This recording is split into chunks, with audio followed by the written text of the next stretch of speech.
have a little chatty video on how it's possible to self-teach sewing in less than a year, and my own experience doing it in 2024.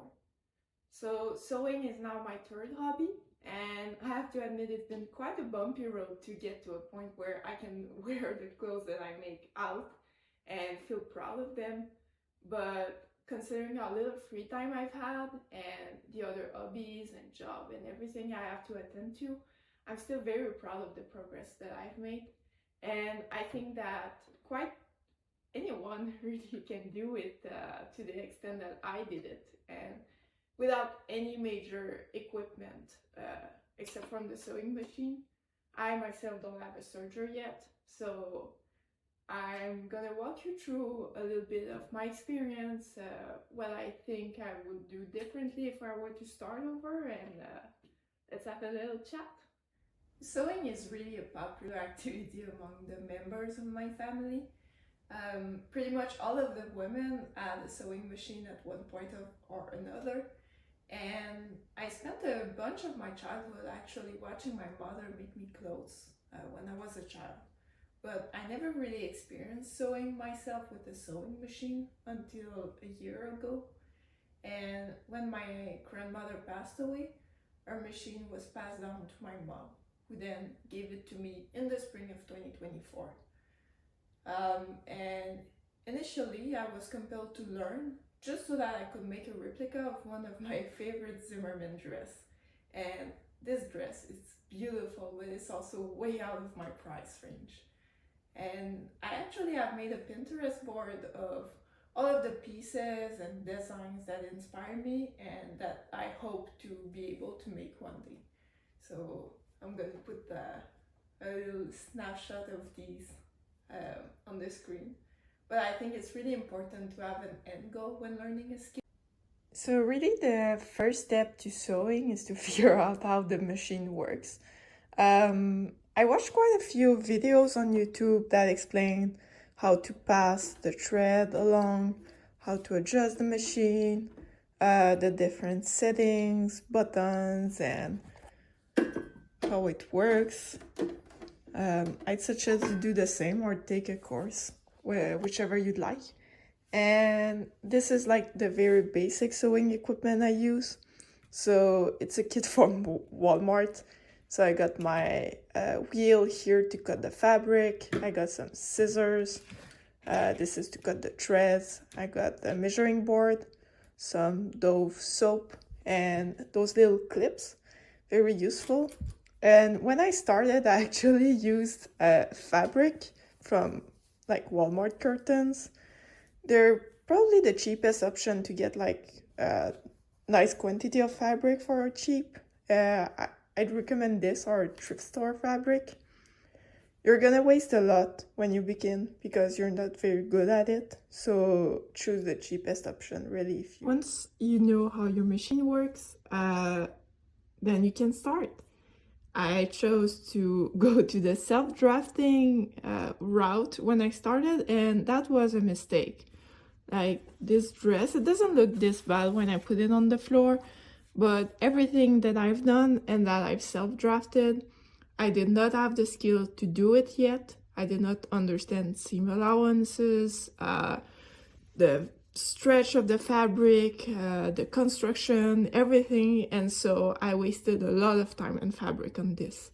What I would recommend instead is using patterns. These are patterns that I got by thrifting. They were like $1 each, and they contain sheets which you can trace the different panel of fabric of the dress or whatever you're making. And there are like little packets of instructions in it. And this is really what helped me to get better at sewing. With each pattern that I did, I learned something new. And then when you put them all together, you can really start accumulating these skills and get to harder designs. On that note, there's something to keep in mind, I think, in that it's that failure will be part of the learning experience for any skill, but especially for sewing. And you will waste some fabric by learning, especially your first few pieces.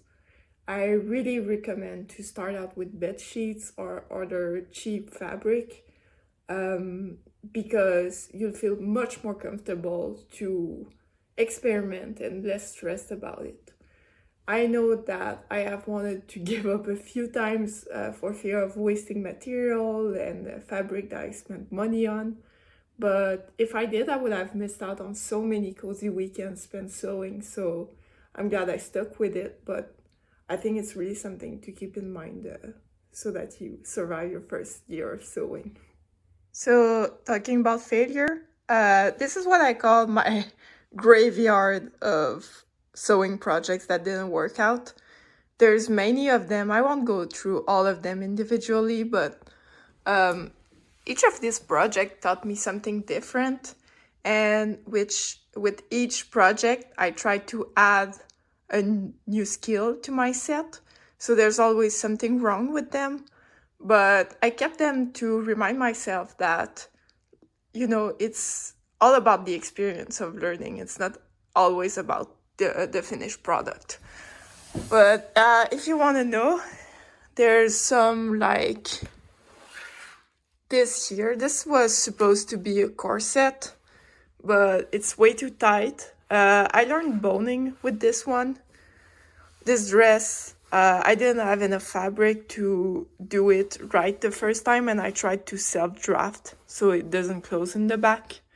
Also the lining, I tried to use a fabric that I didn't like the pattern of, but it's always showing up.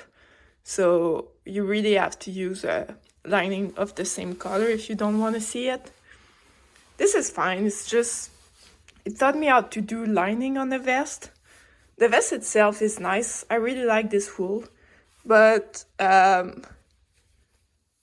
it doesn't close up right. I had to tack this here so that it closes right. And I have a bunch of pants and a filled blouse with the sleeves inside out that I tried to sew like twice and make the same error twice in a row. So yeah. And now we're going to talk about success. This was the first skirt that I made and that I actually wear out in public. So it's a simple A-line skirt with a ribbon at the top to hold on the waist. It's simply finished with like a simple stitch in the bottom. I'd like to add a lining maybe on this one. It has darts. Yay! And a zipper. And if I turn it around, we can see the zipper here that I stitched kind of neatly for my level, and then I put a little flap on it that closes up. It's really not perfect, but I love it and I wear it quite a lot. Then I have this sleeveless vest with the lining inside. My mother actually helped me to finish the seams. They're all very neat and it's been pressed and everything. And I found these little buttons in a vintage shop.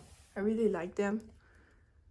So everything on this one is neat. I'm really proud of it. I actually wore it to my Christmas party at work and I got complimented on it, so it felt good. And last but not least, I saw these long skirts on Pinterest and wanted one myself. So this is my current project. It's not finished. We can see at the bottom here it's kind of fraying, so I will have to correct this. But I did add some pockets. There's a functioning zipper here. Here it's all neatly finished. And I want to add a closure in the back so that I don't feel squeezed in it. But I got my hand on some really good quality wool and I was confident that I could pull this off, and I'm glad I did because I really love it and I'm gonna wear it a lot. Something else that I wish that I had known sooner and that I found out way after are fabric types and their uses in different circumstances.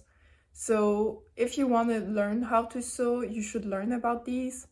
You should check out about natural versus synthetic fabrics. So the one that comes from nature or made from plastic, basically, and woven versus knits. These four categories will help you a lot in choosing the fabric for the right pattern and vice versa, and also what fabrics to avoid when you're a beginner. For example, I didn't show it here, but I tried some, like satin kind of fabric in my first project, and they freeze so badly, and I didn't have the right needles and everything for them. So I'd suggest to start with cotton. It's an easy fabric, but if you're going to invest in some good quality fabric, really go and read about them before wasting your time and money. I actually have a few tips for you if you want to start sewing this year too.